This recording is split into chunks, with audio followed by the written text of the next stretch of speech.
Aku berjanji akan membawa Rasja ke sini. Dia akan berdiri tepat di hadapanmu. Tapi aku minta setelah itu pergilah dengan tenang. Aku hanya ingin dia datang dan meminta maaf kepada aku. Sejak kecil, saya hanya dikenalkan dengan duniawi dan tidak ada yang menuntun saya untuk mengenal Tuhan. Saya dan Mas Selamet itu ibaratkan surga dan neraka.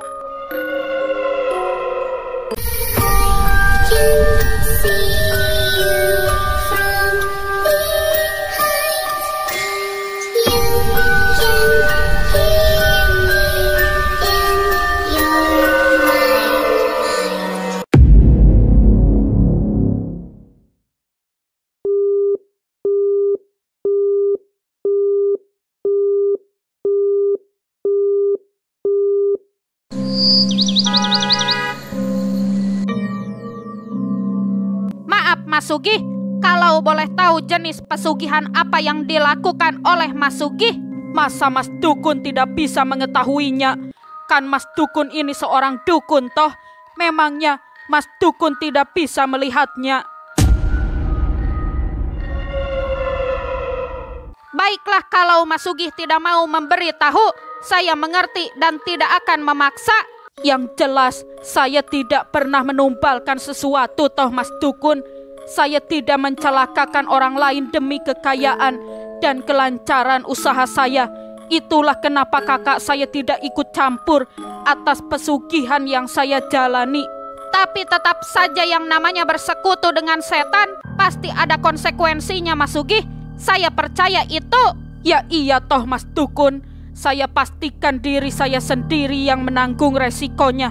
Tidak melibatkan orang lain, apalagi keluarga saya.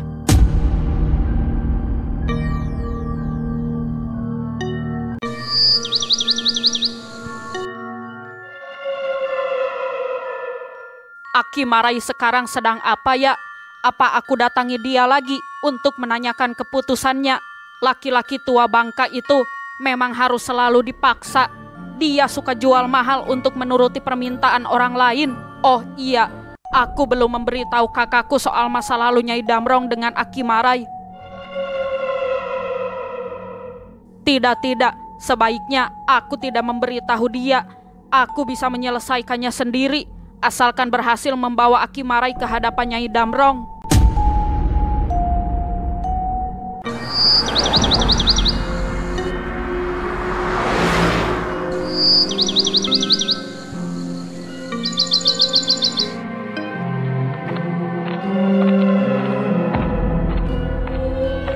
Kakak ada apa datang ke sini? Sepertinya lagi buru-buru.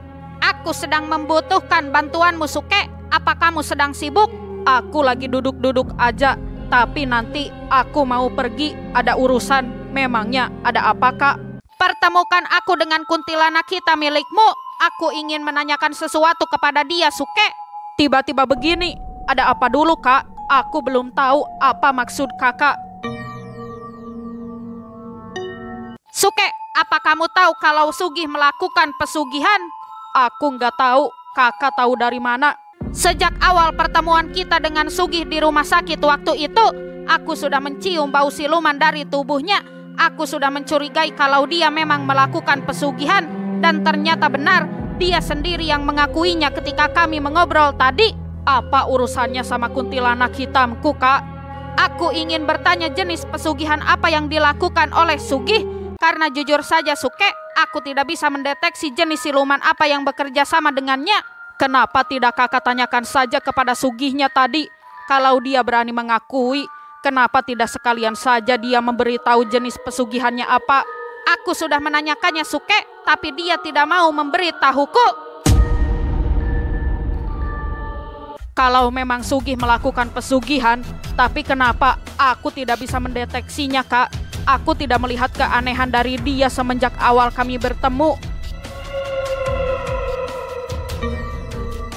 Itulah kenapa aku ingin menanyakannya kepada kuntilanak hitam, Suke. Menurutku banyak keanehan. Yang pertama, Aku bisa mencium bau siluman dari tubuhnya, tapi kamu tidak bisa. Sedangkan kalau dia benar melakukan pesugihan, kita berdua pasti bisa merasakan aura silumannya. Yang kedua, bau silumannya itu sangat menyengat, Suke.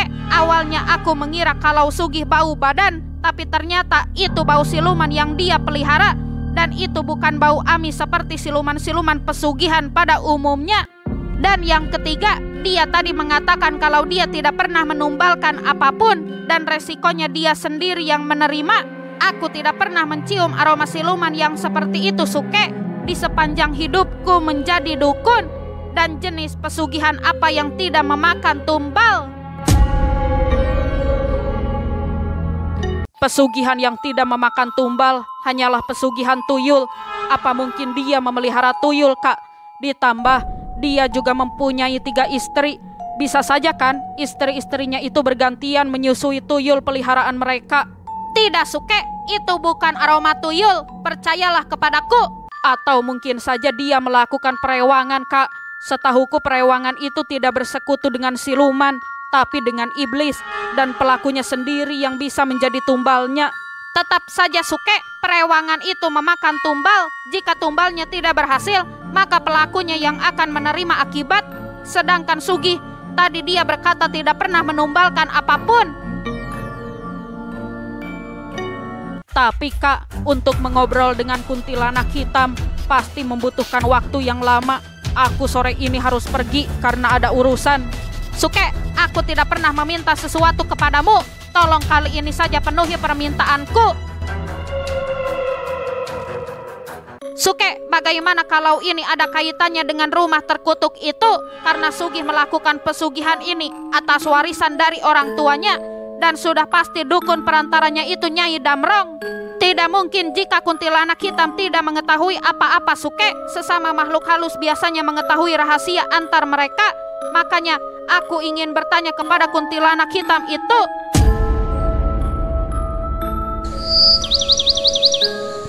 Ya sudah, kakak ikut aku ke tempat ritual. Kita tanyakan saja pada Nenek Kunti.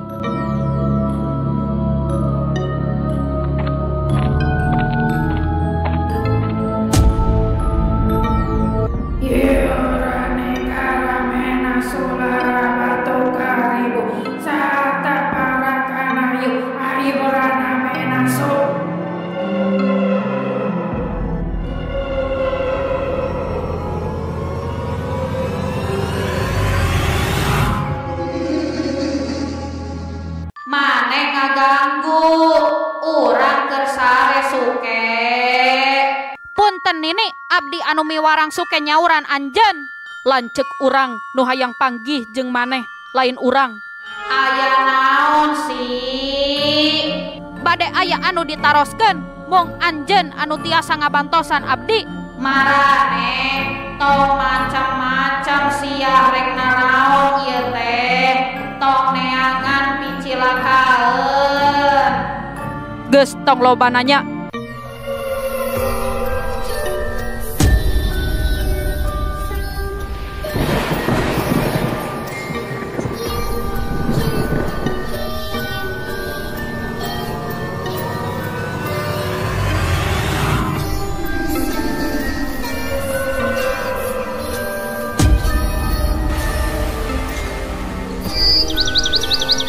Cepat Kak, tanyakan pada Nenek Kunti.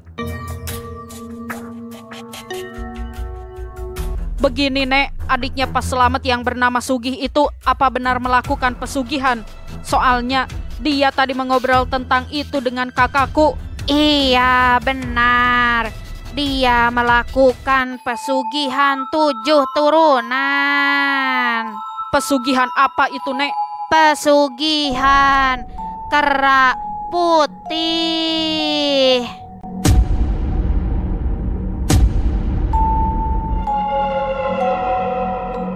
Kera putih, aku baru mendengarnya. Wajar saja kalian tidak mengetahuinya, karena pesugihan kera putih ini sangat langka. Di zaman dahulu saja, tidak sembarang dukun yang mampu menjadi perantara pesugihan ini. Apalagi di zaman sekarang. Apa perantaranya itu Nyai Damrong? Iya, siapa lagi dukun yang terkenal pada masa itu? Dialah yang membantu anaknya untuk melakukan pesugihan ini tepat beberapa hari sebelum Damrong meninggal. Berarti kekuatan Nyai Damrong sangat luar biasa jika dia bisa menjadi perantara pesugihan yang langka. Tentu saja. Bahkan dia jauh lebih kuat daripada kalian berdua. Makanya aku selalu melarang kalian untuk menemui setan Damrong. Aku tidak ingin kalian celaka.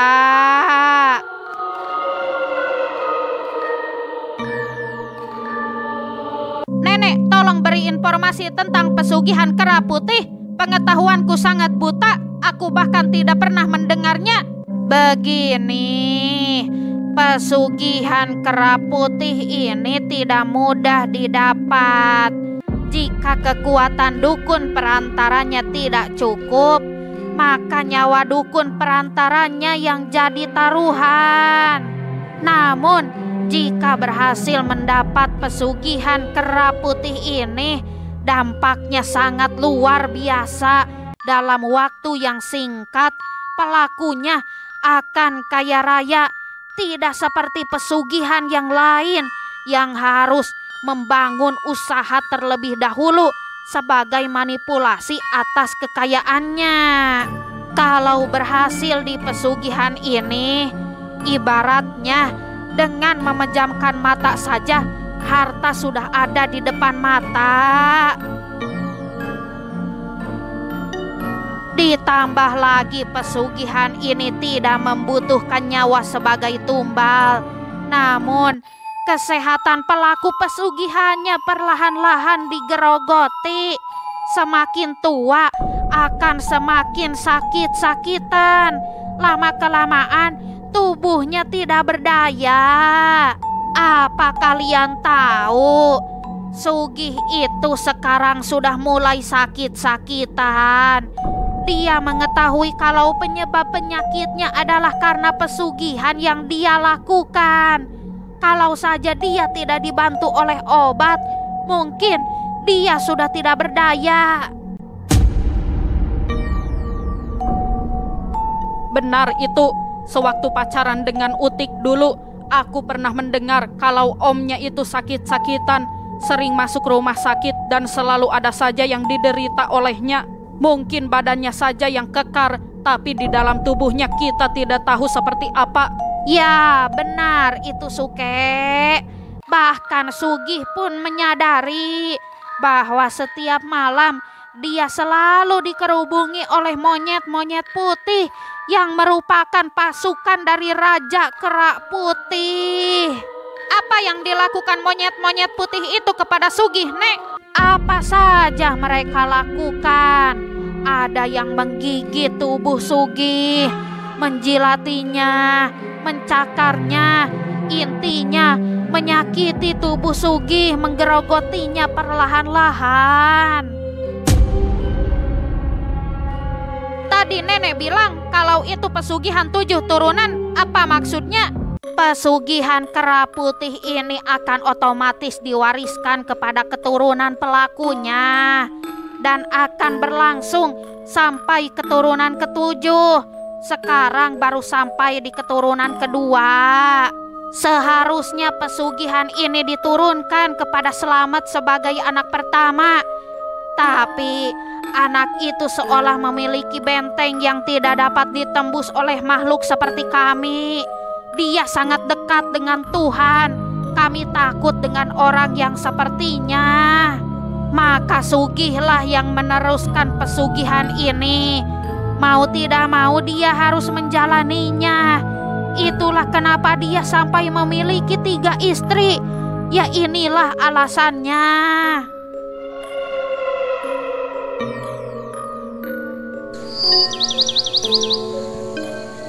Maksudnya apa, Nek? Apa hubungannya dengan pernikahan Sugih? Sugih harus mempunyai keturunan untuk meneruskan pesugihan ini. Namun sampai sekarang dia tidak memiliki satupun keturunan. Istri pertama dia sudah tidak bisa mempunyai keturunan karena fisiknya sudah tidak mampu untuk mengandung.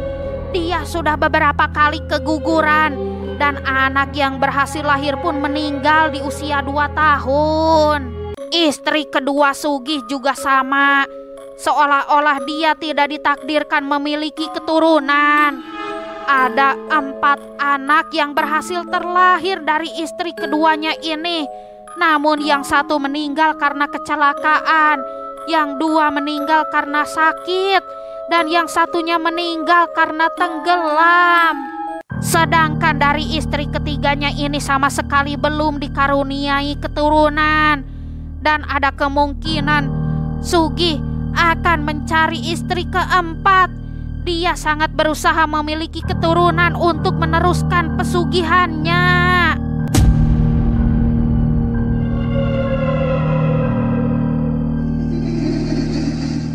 Kenapa harus memiliki keturunan? Bukankah kalau enggak memiliki keturunan, artinya pesugihan itu akan putus disugih saja?